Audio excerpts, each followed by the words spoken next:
एक छोटे से गांव में एक परिवार रहता था जिसमें बड़ा भाई रामलाल और उसकी पत्नी सुशीला रहते थे। सुशीला ने अभी अभी एक बच्चे को जन्म दिया था जिसे घर के सभी लोग प्यार से राहुल बुलाते थे।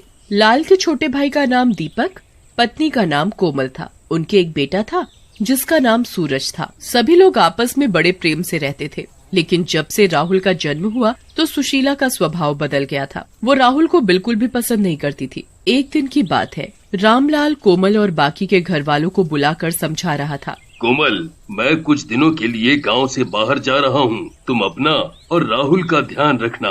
मैं थोड़े ही दिनों में आ जाऊंगा। और दीपक, मैं तुम पर पूरे घर की जिम्मेदारी छोड़कर जा रहा हूँ। मुझे उम्मीद है कि तुम उसे अच्छे से निभाओगे। जी भैया, आप निश्चिंत होकर जाइए। मैं सबका अच्छे से ख्याल रखूंगा। दीपक, जरा तुम अपनी पत्नी को समझा देना कि वो मेरे पीछे से झगड़ा ना करे। जी भैया, आप बेफिक्र होकर जाएं। रामलाल पूरे परिवार से विदा लेकर चला जाता है। मेरी तो इस घर में कोई कदर ही नहीं है। मुझे तो जो कोई आता है वो ही सुनाकर चला जाता है। तुम बाज नहीं आओगी अपनी हरकतों से। मुझे तो बस इस घर में मेरे बच्चे का हक चाहिए और कुछ नहीं। सब कुछ तो तुम्हें और तुम्हारे बच्चे को मिल रहा है, और क्या चाहिए? मैंने कभी तुम्हारे और अपने बच्चे में कोई फर्क नहीं किया, तब भी तुम हमें गलत क्यों समझ रही हो? ये कहकर कोमल रोती हुई अपने कमरे में चली जाती है। मैंने कभी इन दोनों बच्चों में भेदभाव नहीं किया, फिर भी ये मुझे ही दोष दे रही है। इतने में ही राहुल भूख की वजह से रोने लगता है। क्या हुआ बेटा, तुम क्यों रो रहे हो? लगता है तुम्हें भूख लगी है। मैं अभी तुम्हारे लिए दूध बनाकर लाती हूँ। कोमल राहुल के लिए रसोई में से दूध लेने चली जाती है तो वो देखती है, अरे ये क्या, बर्तन में तो दूध ही नहीं है। सुबह ही तो इतना सारा मंगाया था, फिर कहाँ गया? कोमल सुशीला के कमरे में जाकर पूछती है, सुशीला, आज सुबह ही तो मैंने दूध मंगाया था, फिर दूध कहाँ गया? अब मुझे क्या पता, आपने ही राहुल को पिला दिया होगा और नाम मुझ पर लगा रही हो। नहीं, वो तो मैं ऐसे ही पूछ रही थी। राहुल को भूख लगी है और रसोई में बिल्कुल भी दूध नहीं है। इतने में ही दीपक आ जाता है और वो दोनों की बातें सुन रहा होता है। भाभी, मैं अभी दूध लेकर आता हूँ। दीपक बाजार से दूध लाकर कोमल को दे देता है। उधर राहुल का भी भूख के मारे रो रो कर बुरा हाल था। कोमल जल्दी से दूध बनाकर राहुल को पिला देती है और दूध पीते ही राहुल सो जाता है। भैया के जाते ही तुमने अपने रंग दिखाने शुरू कर दिए। जब भैया आएंगे तो मैं उन्हें क्या कहूँगा? तुम्हें तो बस अपने भतीजे की ही पड़ी रहती है। मेरी और मेरे बच्चे की तो तुम्हें परवाह ही नहीं। जाओ अपने भाई और भतीजे के पास। सुशीला अपने बेटे को दीपक के हाथ से छीन कर ले जाती है और मन ही मन बहुत खिलसती है। जब देखो राहुल, मेरे सूरज का तो नाम ही नहीं लेता। जब से ये राहुल हुआ है ना, मेरे बच्चे की तो कोई कदर ही नहीं रही। अगर ये राहुल ना होता तो सारी जायदाद मेरे सूरज को ही मिलती। पर अब मैं इन्हें ऐसा सबक सिखाऊंगी कि जिंदगी भर याद रखेंगे। पर ऐसा क्या करूं कि सांप भी मर जाए और लाठी भी ना टूटे। हाँ, ये ठीक रहेगा। आज रात को ही मैं ये काम करूंगी। आधी रात को जब घर के सभी लोग सो रहे होते हैं तो सुशीला कोमल के कमरे में जाकर देखती है। यही सही मौका है, दीदी गहरी नींद में सो रही है। मैं राहुल को उठाकर यहाँ से ले जाती हूँ और किसी को कुछ पता भी नहीं चलेगा। सुशीला राहुल को उठाकर घर से बाहर दूर एक रेल की पटरी पर ले जाती है। ले मर, अब देखती हूँ तुझे कौन आकर बचाता है। तेरे जीते जी मेरे बेटे को जायदाद नहीं मिलेगी, इसलिए तुझे मरना होगा। सुशीला राहुल को वहीं रेल की पटरी पर छोड़कर चली जाती है। उसे ऐसा करते हुए एक चुड़ैल देख रही होती है। तभी सामने से अचानक रेल को आता देख चुड़ैल उस बच्चे को बचा लेती है।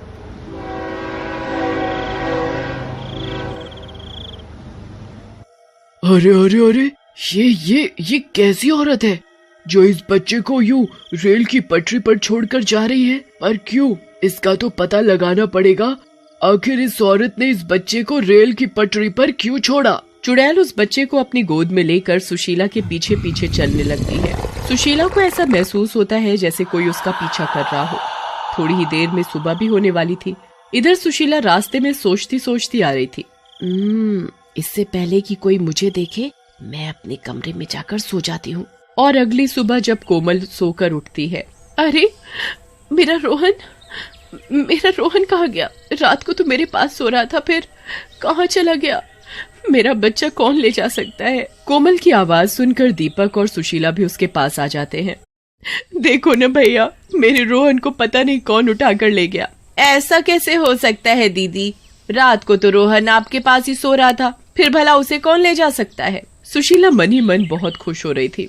अब राहुल तुम्हें कभी नहीं मिलेगा, उसे तो मैं रेल की पटरी पर छोड़ाई, अब वो वहाँ से कभी लौट कर नहीं आएगा। अब तक तो राहुल स्वर्ग सिधार गया होगा और उसके हिस्से की जायदाद भी मेरे बेटे की होगी। सुशीला रोते हुए कोमल से कहती है, दीदी तुम चिंता मत करो, हम राहुल को जल्दी ही ढूंढ निकालेंगे। हाँ भाभी, तुम चिंता मत करो, मैं रोहन को कैसे भी ढूंढ कर लाऊंगा। सब लोग राहुल के बारे में बात कर रहे होते हैं तो रामलाल भी दूसरे गांव से लौट कर आ जाता है। सब लोग रामलाल की आवाज सुनकर चुप हो जाते हैं। क्या बात है, तुम सब लोग मेरे आते ही चुप क्यों हो गए? तुम सब लोगों का रंग क्यों उड़ा हुआ है और तुम सब लोग इतने परेशान क्यों लग रहे हो? आखिर बात क्या है? कोई मुझे कुछ बताएगा भी? कोमल रोते हुए अपने पति को सारी बात बताती है। मैं थोड़े दिनों के लिए बाहर क्या गया, तुम लोग मेरे बच्चे को ठीक से नहीं रख पाए। हाय मेरा बच्चा इस हाल में होगा, पता नहीं कौन मेरे बच्चे को ले गया। भैया आप चिंता ना करें, मैं अभी पुलिस स्टेशन जाकर रिपोर्ट लिखवा कर आता हूँ। पुलिस राहुल को जल्दी ही ढूंढ निकालेगी। कोमल का रो रो कर बुरा हाल था। कोई जाकर मेरे बच्चे को ढूंढ कर लाओ, पता नहीं कैसा होगा मेरा बच्चा। कोमल कोमल चुप हो जा, रो मत, मिल जाएगा हमारा बच्चा, मिल जाएगा। तभी सुशीला मन ही मन सोचती है, दीदी आप रोइए मत, राहुल जल्दी ही मिल जाएगा। सुशीला कोमल के साथ ऐसे दिखावा कर रही थी कि उसे उसके बच्चे की कितनी चिंता है। फिर सभी लोग राहुल को ढूंढने के लिए निकल ही रहे होते हैं।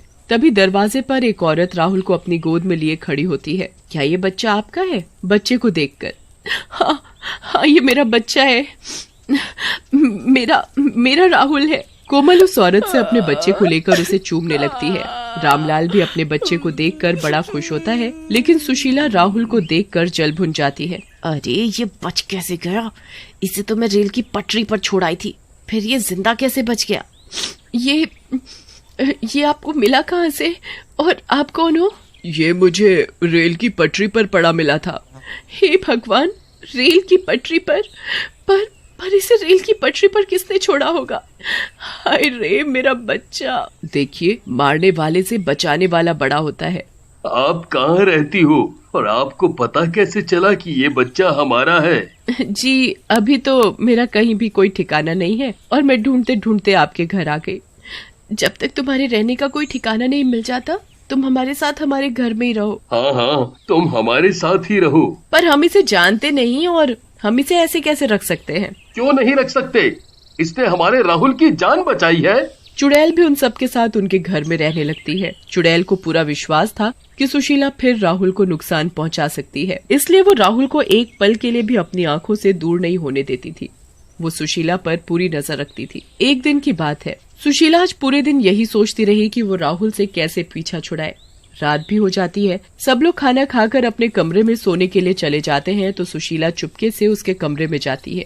यही मौका है राहुल से पीछा छुड़ाने का। उस दिन तो ये बच गया था, पर आज नहीं बचेगा। ये नहीं सुधरेगी, इसे तो मैं आज ऐसा सबक सिखाऊंगी कि जिंदगी भर याद रखेगी। फिर चुड़ैल घर के सभी लोगों को जाकर सुशीला के बारे में बताती है। मैंने अभी सुशीला दीदी को राहुल को ले जाते हुए देखा है, वो उसे रेल की तरफ ले जाते हुए देखा है। आप सब लोग जल्दी से रेल की पटरी की तरफ चलो। कोमल, रामलाल और दीपक सब लोग रेल की पटरी पर जाते हैं तो वो देखते हैं। सुशीला, ये क्या? तुम मेरे बच्चे को रेल की पटरी पर छोड़ रही हो? तुम ऐसा कैसे कर सकती हो? तुम भी तो एक माँ हो। कोमल सुशीला से राहुल को छीनने की पूरी कोशिश करती है, पर वो उसे नहीं देती। मैं इसे नहीं दूंगी। सुशीला कोमल को धक्का देकर राहुल को रेल की पटरी पर छोड़ देती है। तभी सामने से रेल आ रही होती है तो इतने में चुड़ैल जल्दी से राहुल को बचा लेती है और उसमें सुशीला की दोनों टांगे चली जाती हैं। तभी चुड़ैल सबके सामने आती है। इसने पहले भी राहुल को रेल की पटरी पर छोड़ा था और आज भी इसने ऐसा ही किया। जो जैसा करता है वो वैसा भरता है। तुमने एक चुड़ैल होकर भी मेरे बच्चे की जान बचाई और एक ये है जो अपनी है पर अपनी होकर भी अपनी नहीं हो सकी। मुझे माफ कर दो, मैंने अपने बच्चे के लालच में ऐसा किया। मुझे माफ कर दो, मुझे मेरे किए की सजा मिल गई। अब मेरे जाने का समय आ गया है, मुझे जाना होगा। तभी आसमान से एक बिजली चमकती है और चुड़ैल उसमें गायब हो जाती है। चुड़ैल को एक नेक काम करने से मुक्ति मिल जाती है।